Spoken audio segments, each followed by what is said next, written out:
Bonjour, aujourd'hui nous allons voir comment utiliser les filtres et les paramètres pour filtrer effectivement les données, les filtres sur le dataset et effectivement les filtres par les paramètres dans Reporting Service. Comme à l'accoutumée, nous lançons Report Builder, nouveau rapport, rapport vierge. Première chose, où se trouvent les données data source, Adventure Work Data Source. Utiliser la correction incorporée dans mon rapport, évidemment. Reporting Services. Générons mon rapport. Local. Mon serveur, c'est localhost. La base de données, c'est Adventure Work. Test de connexion, parfait. OK. Chaîne de connexion. Quelles données? Quoi? Le dataset. Alors, produit. On va utiliser source qu'on a créé. On va utiliser le générateur de rapport pour faire une requête simple. Lorsqu'il n'y a pas de transformation, on vaut mieux utiliser le générateur. Mais dès qu'il y a une petite transformation, à éviter. Alors, product. Produit, nous allons prendre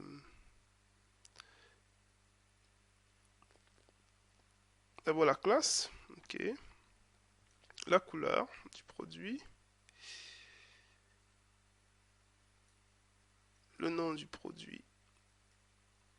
Et puis, nous allons regarder comment ce produit se vend sur Internet. Prenons le montant des ventes. Et puis, le montant des taxes. Voilà. Voilà notre requête. On a la classe du produit, la couleur, le nom du produit. Nous allons essayer de renommer ces colonnes. Donc la classe, on va l'appeler classe, évidemment. Couleur.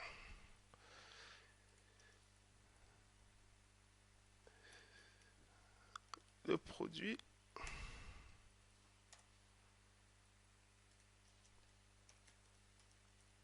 Montant des ventes. Montant et taxes. La classe, la couleur, le produit.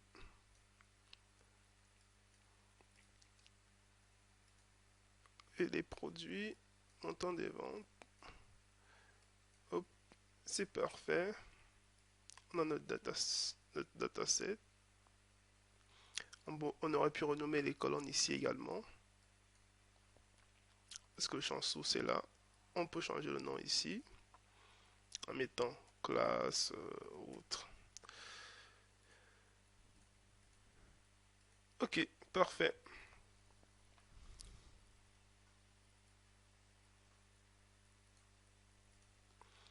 Maintenant, nous allons tout simplement insérer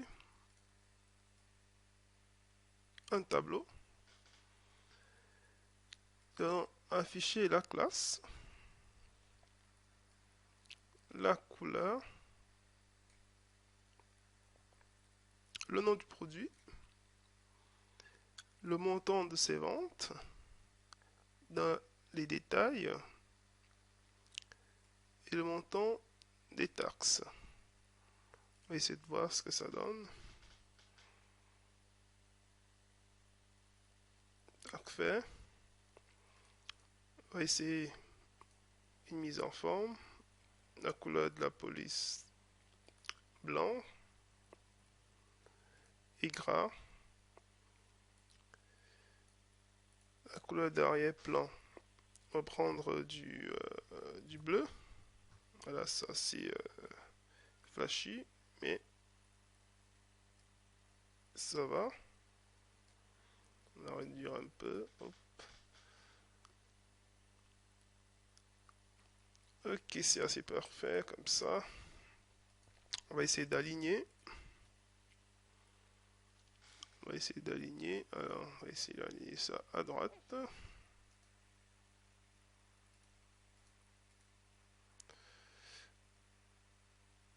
Et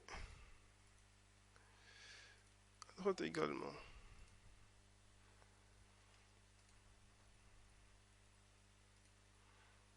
Agrandissons un peu. Donc la mise en forme, c'est vraiment au besoin. En fonction de ce que l'on veut. On a toutes les options ici pour mettre en forme. C'est parfait, c'est visible.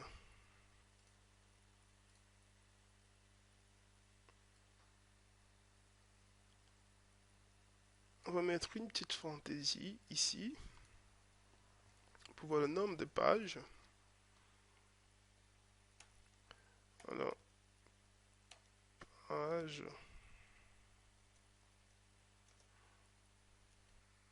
Le champ prédéfini.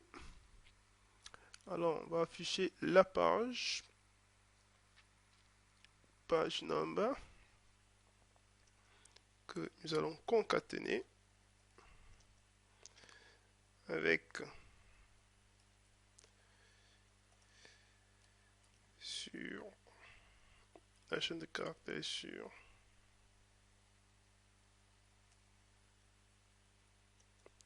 une fois de plus le concaténer avec le nombre total de pages. On va voir ce que ça donne.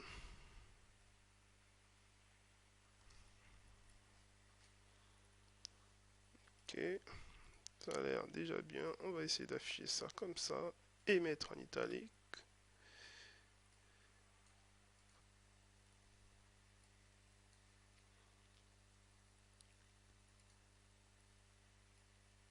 Voilà, ça semble assez bien comme ça. Nous allons d'abord voir dans un premier temps c'est quoi un filtre. Alors dans le dataset, on clique sur dataset, propriété du dataset. On a le petit bouton d'option filtre. Alors on peut ajouter facilement un filtre. Alors on va filtrer sur quelle expression? On va filtrer sur la couleur. La couleur est égale à par exemple black. On va voir ce que ça donne. Black, on voit que nos données sont filtrées sur black. On n'a que black. On peut filtrer sur la classe.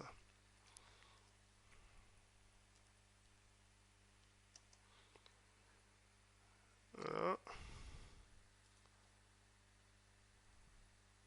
Voilà, on a la classe L. Il ne faudrait pas juste oublier que dans la base de données, dans le filtre, il y a un espace après classe. Donc il faut vraiment rajouter un espace devant le L, ou alors carrément, si on veut être un peu plus propre, on supprime.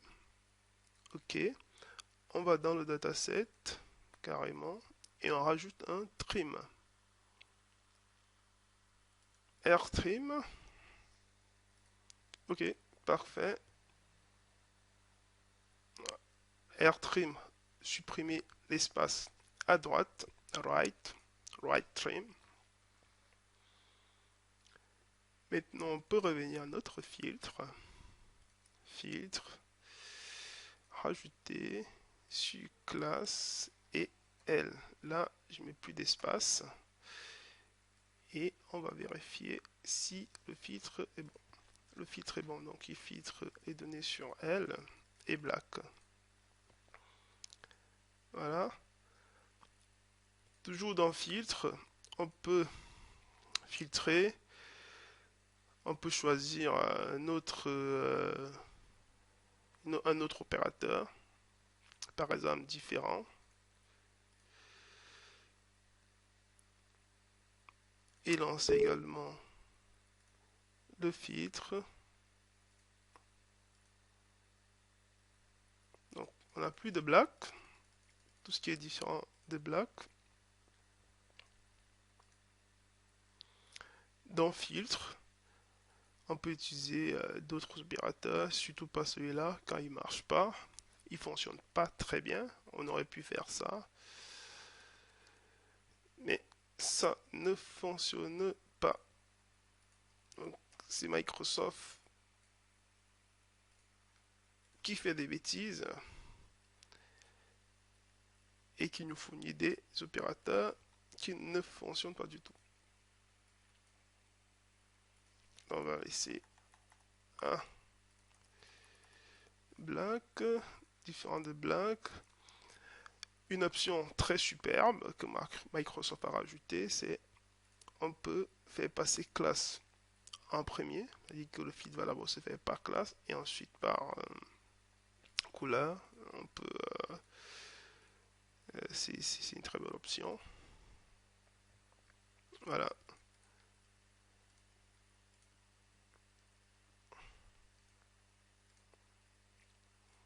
Ok. On peut supprimer les filtres maintenant et revenir à nos données. Maintenant, on va voir comment rajouter un paramètre.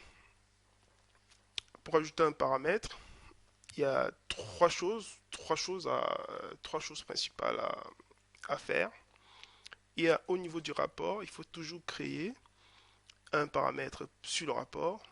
Également, au niveau du dataset, on va pouvoir appeler un paramètre et puis mapper ce paramètre avec le paramètre du rapport. Donc en fait, il y a en premier lieu créer un paramètre, l'appeler dans le dataset et le mapper avec le paramètre du rapport. Donc dans un premier temps, créer, ajouter paramètre. On va appeler couleur. On rajoute l'invite. Quel message va s'afficher pour inviter l'utilisateur à saisir le paramètre. Je mets ça comme message. De quel type est notre paramètre? Il va être de type texte. On peut également choisir un paramètre type booléen, date, entier et flottant.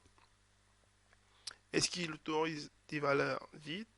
Est-ce que dans la requête il y a des valeurs nulles? Est-ce que je dois pouvoir l'afficher? Je coche à chaque fois. Est-ce que j'autorise des valeurs multiples? Est-ce que le paramètre doit être visible? Dans un premier temps, on va voir ce que ça donne. Notre paramètre. Voilà. Le prompt est là. Le texte. Et puis le paramètre est là. On n'a pas de données puisqu'on n'a pas de mapping avec le paramètre. Donc toujours dans paramètres propriété. Valeurs disponibles. Quelles sont les valeurs disponibles? Est-ce qu'on doit les spécifier à la main? Donc c'est pas une très bonne façon de faire parce qu'à chaque fois qu'on rajoute un nouveau paramètre, il faudra modifier le rapport alors que les paramètres, en l'occurrence la couleur ici, se retrouvent dans la base de données. Par exemple, on pourrait faire étiquette, on va dire noir. C'est pour la couleur noire, la valeur ça va être black, la valeur qui se trouve dans la base de données. On peut faire rouge. Ça va être red. La valeur qui est dans la base de données, c'est la valeur précise que le rapport ira chercher. Donc voilà. Voilà comment les éléments vont s'afficher. Noir qui correspond à black, rouge qui correspond à red. Pour l'instant, il n'y a rien qui se passe, hein. Il va afficher toutes les données parce qu'il n'y a pas de filtre dessus. Donc propriété, toujours. Valeur disponible. Bon, enfin, c'est pas très intéressant de faire ça parce qu'à chaque fois, il faut modifier le rapport. C'est qu'il n'est pas très bien pour l'utilisateur, alors qu'avec un update, on peut rajouter un update ou un insert, on peut rajouter des données dans la base.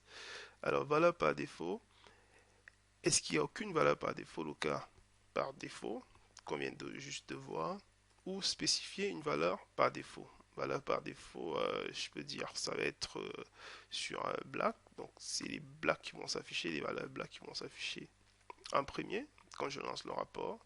Donc on est à noir.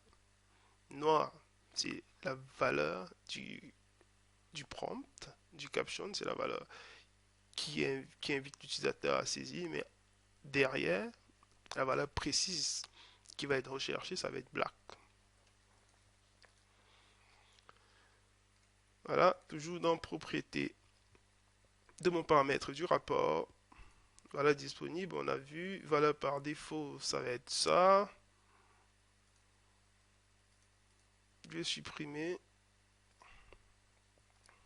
Voilà, j'ai dit c'est pas une très bonne option, on va supprimer tout ça. Parfait. Donc, valeur disponible, on peut également obtenir les valeurs disponibles à partir d'une requête. Pour l'instant, on n'a pas de requête qui nous donne des couleurs. Donc, on va aller créer une petite requête. Petite requête, dataset, ajouter dataset, qu'on va appeler couleur, couleur dataset, incorporer dans mon rapport, utiliser le data source qu'on vient de créer. Toujours la table produit, couleur, exécuter.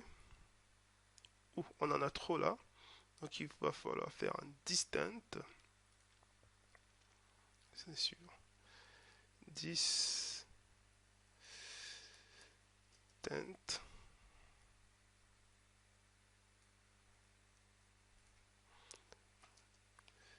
On va créer une deuxième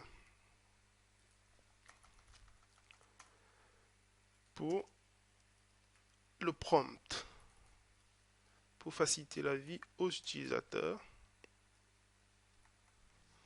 Voilà, donc on a les différentes couleurs. Donc couleur, ça va être la valeur affichée souvent, et puis la valeur effective dans la base de données. Donc notre dataset semble correct. Ok, magnifique. On aurait pu également modifier ces valeurs ici, hein, comme je dis toujours, ça revient au même. Avec Microsoft, il y a tellement d'options, il y a des fonctions qui font la même chose, comme il y a des options qui refont les mêmes choses, et c'est tant mieux comme ça. Voilà. Donc, paramètres, on a maintenant une requête qui ramène des données. On peut obtenir à partir d'une requête couleur dataset par exemple, le champ de valeur, ça va être color, et le champ d'étiquette, ça va être couleur. Également, il y a une dernière option, c'est autoriser les valeurs multiples. Voilà, on va voir ce que ça donne. Donc, comment ça se présente ici. Alors, on a le choix, on peut sélectionner plusieurs valeurs, ça c'est colonne multiple, valeur multiple, pardon, autant pour moi. Voilà, valeur par défaut, aucune valeur par défaut. Hop. Voilà, on n'a plus de données.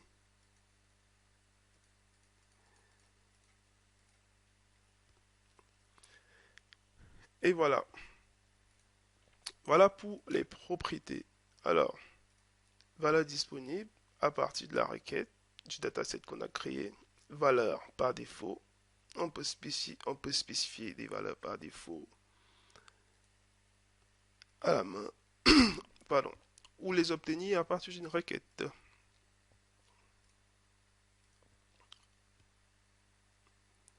Bon, je vais mettre aucune valeur par défaut pour l'instant. Alors, maintenant, on passe au dataset. Donc, la deuxième action qu'il va falloir faire, ça va être de travailler sur le dataset. Déjà, dans un premier temps, ok. Ok, on n'a pas de valeur par défaut. Et puis, on n'a pas de multi-ligne.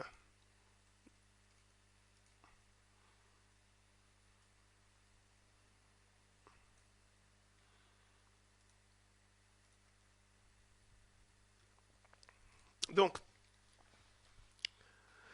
on va donc travailler sur le dataset. Qu'est-ce qu'on va faire sur notre dataset? Dans un premier temps, on va rajouter le filtre dans la requête. Sinon, il est impossible de filtrer les données. Donc, on va rajouter un where color égale un arrobase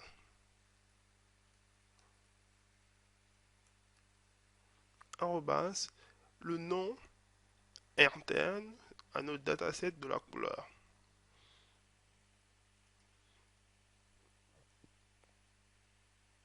On va appeler color. Et on vient dans paramètres. On a notre nom qu'on a donné 1 au paramètre dans le dataset qu'on va mapper avec le paramètre du rapport qui est color. Je me rends compte que j'avais fait une erreur. Je vais le renommer.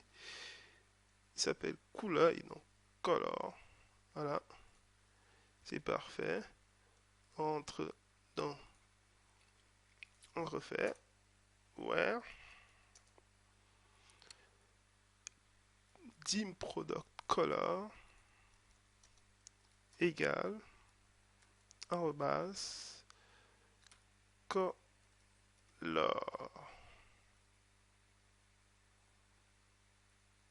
Voilà, et on va dans paramètres, color, on le map avec couleur. Et OK.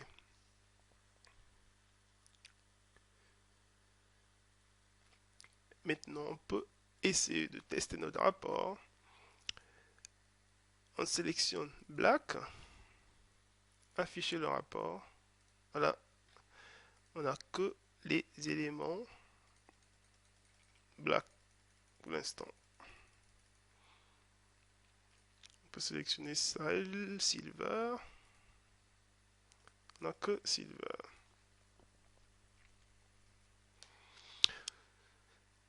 Alors, toujours dans notre propriété de couleur de paramètres, qu'est-ce qu'on va faire? Les valeurs disponibles, c'est bon. Valeur par défaut, on va essayer de spécifier une valeur par défaut. Obtenir à partir de la requête, bon, on va dire la couleur, black, ok, par exemple. Et puis, on va également permettre le multi, parce que pour l'instant, quand on sélectionne, on a, voilà, black, sélectionne par défaut et valeur black. Pour l'instant, en sélection, on ne peut pas faire de sélection multiple ici. Voilà. Donc on va essayer de faire une sélection multiple en modifiant la propriété du paramètre, autoriser les valeurs multiples. C'est parfait. Oh, on a une erreur, ce qui est normal. Pourquoi une erreur? Parce que il sélectionne effectivement les valeurs multiples par défaut, il sélectionne toutes les couleurs, mais il sélectionne plusieurs couleurs, black, blue, gru, multi, NA et autres. Sauf que dans notre requête, pour l'instant, on a fait un égal. Donc si on fait black, juste black, là il a sélectionné black, hop, il nous affiche des valeurs. Par contre, si on rajoute une deuxième couleur, silver, où il y a des données, ouais, black and silver, poup, il y a un problème. Donc, il y a un problème avec le paramètre color et échec d'exécution. Donc, paramètre color, il va falloir modifier pour qu'il puisse prendre plusieurs valeurs. Parce que pour l'instant, on est à, on a product, color,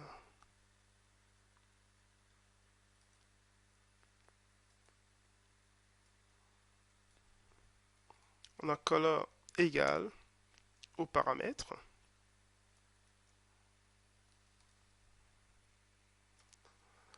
Le but, faudrait qu'on ait color in paramètre, car paramètre égal maintenant correspond, parce qu'il y a plusieurs couleurs, correspond à ça. Black, silver, and red. Donc, à la fin, on devra avoir quelque chose de ce genre en départ avec des parenthèses. Donc, on va modifier la requête, le dataset. Au lieu de égal, on va mettre in. On va rajouter des parenthèses.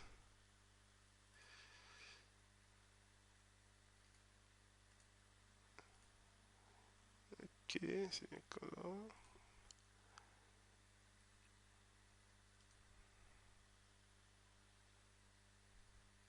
Voilà.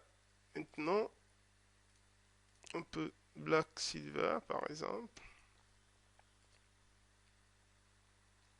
Donc on n'a que du black et du silver. Donc ça marche très bien. Et du rouge, peut-être. Ou tout d'ailleurs. Toutes les couleurs.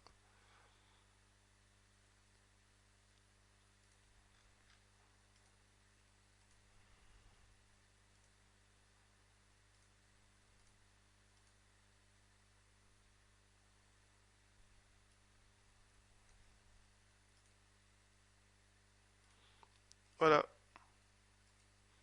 Donc c'est comme ça qu'il faut procéder pour créer, pour filtrer des données et pour créer des paramètres. Je précise, je précise que le filtre tel qu'on l'a fait tout à l'heure n'est pas très indiqué parce qu'en fait, les données sont filtrées qu'après le dataset. C'est-à-dire qu'en fait, le moteur va ramener toutes les données de la base de données et à la fin va filtrer les données pour les afficher dans le rapport. La bonne procédure, c'est d'utiliser le paramètre qui, lui, va renvoyer la requête avec le where, comme on l'a vu tout à l'heure. Il va envoyer la requête avec le where dans le moteur du SGBD et ramènera que les lignes filtrées. Donc, le where est hyper important parce que pour des problèmes de performance, il vaut mieux utiliser un paramètre qu'un filtre.